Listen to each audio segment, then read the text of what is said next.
Hello बच्चों, आज पढ़ेंगे हम बाल राम कथा यानी क्लास 6 का चैप्टर नंबर 1 अवधपुरी में राम। यह कथा अवध की है और बहुत पुरानी है।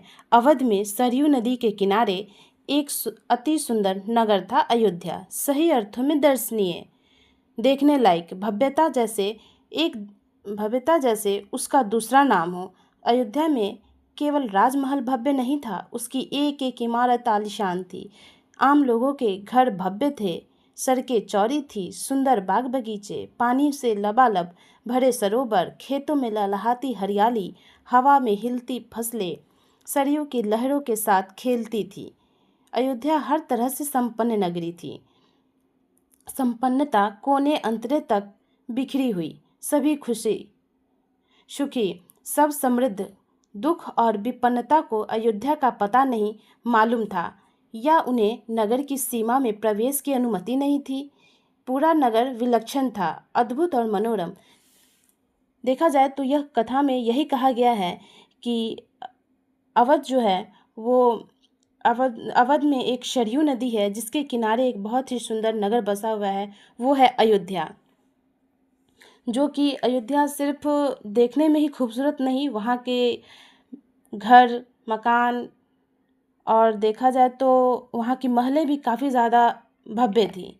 और वहाँ की लोग जो थे, वहाँ के लोग भी काफ़ी अच्छे थे। वहाँ की सड़कें चौड़ी थीं, वहाँ के बाग बगीचे भी काफ़ी हरे भरे थे, और वहाँ की जो सरोवर थी वो भी पानी से लबालब हमेशा रहा करते थे। और देखा जाए तो वहाँ की फसलें भी सरयू की लहरों के साथ खेलती थी। और अयोध्या में हर व्यक्ति संपन्न थे, इसलिए वह अयोध्या नगरी भी संपन्न थी। वहाँ के लोग भी सुखी समृद्ध थे, जैसे कि मानो वो उन्हें कभी दुख से भेंट ही न हुआ हो। वो नगरी ऐसी थी, सच में मतलब वो देखा जाए तो बहुत ही विलक्षण युक्त थी, जैसे कि मन को हर लेने वाला वहाँ की नगरी। वहाँ पे लोग जो भी जाते थे ऐसा लगता था कि उनका सारा दुख दर्द सब उसे ऐसा होना ही था। वह कौशल राज्य की राजधानी था। राजा दशरथ वहीं रहते थे। उनके राज में दुख का भला क्या काम। यानी कि अयोध्या को सच में वैसा ही होना चाहिए था जैसा कि ऊपर बताया गया है। और अयोध्या की जो राजधानी है वो थी कौशल। राजा दशरथ भी वहीं रहा करते थे। और राजा दशरथ के जो नगरी थी वो जैसे कि वहाँ दुख का कोई एंट्री ही न मिला हो वैसा था। राजा दशरथ कुशल योद्धा और न्यायप्रिय शासक थे। देखा जाए तो राजा दशरथ जो थे वो काफ़ी ज़्यादा अच्छे योद्धा भी थे और उसके साथ साथ न्यायप्रिय शासक भी थे। महाराजा अज के पुत्र यानी कि जो राजा दशरथ थे वो किसके पुत्र थे? अज के पुत्र थे। महाराज रघु के वंशज, यानी कि वो जो राजा दशरथ थे वो रघु के वंशज थे। रघुकुल के उत्तराधिकारी, यानी कि वो किसके उत्तराधिकारी थे? रघुकुल के उत्तराधिकारी। रघुकुल की रीति रिवाज का प्रभाव हर जगह दिखाई देता था, सुख समृद्धि से लेकर बात व्यवहार तक। अगर वहाँ देखा जाए तो वहाँ की जो रीति रिवाज थी वो रघुकुल की ही हर जगह दिखाई देती थी। वहाँ की जो सुखी समृद्धि से लेकर बात व्यवहार तक, यानी कि वहाँ के जो बात व्यवहार थी उसमें भी उसकी रीति रिवाज दिखाई देती थी। लोग मर्यादाओं का पालन करते थे, सदाचारी थे, पवित्रता और शांति हर जगह थी, नगर में भी और लोगों के मन में भी। देखा जाए तो वहाँ लोगों के मन में भी पवित्रता और शांति हर जगह दिख रही थी, उनकी नगरी में भी। और राजा दशरथ यशस्वी थे, उन्हें किसी चीज़ की कमी नहीं थी। राज सुखी था, कमी होने का प्रश्न ही नहीं था। लेकिन उन्हें एक दुख था, छोटा सा दुख, मन के एक कोने में छिपा हुआ।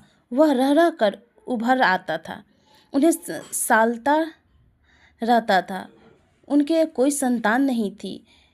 आयु लगातार बढ़ती जा रही थी। उनकी 3 रानियां थीं, कौशल्या, सुमित्रा और कैकेयी। रानियों के मन में भी बस यही एक दुख था, संतान की कमी। जीवन सुना सुना लगता था। राजा दशरथ से रानियों की बातचीत प्रायः इसी विषय पर आकर रुक जाती थी। राजा दशरथ की भी चिंता बढ़ती जा रही थी। इस तरीके से राजा तो ऐसे सुखी संपन्न थे ही, लेकिन उन्हें एक चीज़ की कमी थी जो कि उन्हें हमेशा सताया करती थी। वो थी संतान की प्राप्ति, जो कि उन्हें संतान की प्राप्ति नहीं थी, उनके पास एक भी संतान नहीं थे। इस वजह से वो काफ़ी ज़्यादा चिंतित रहते थे। और उनकी एक रानियाँ नहीं, 3 रानियाँ थी। वो थी, एक का नाम था कौशल्या, दूसरी सुमित्रा और तीसरी कैकेयी। और तीनों रानियों के मन में भी यही दुख था कि मुझे कम से कम एक संतान की प्राप्ति हो जाए। इस वजह से एक संतान के बिना पूरे जीवन उन लोगों का सुना सुना लग रहा था। बच्चों, अवधपुरी में राम 1 पेज कंप्लीट हो गया है। अब इसके आगे की क्लास हम नेक्स्ट क्लास में लेंगे। ठीक, बाय बाय।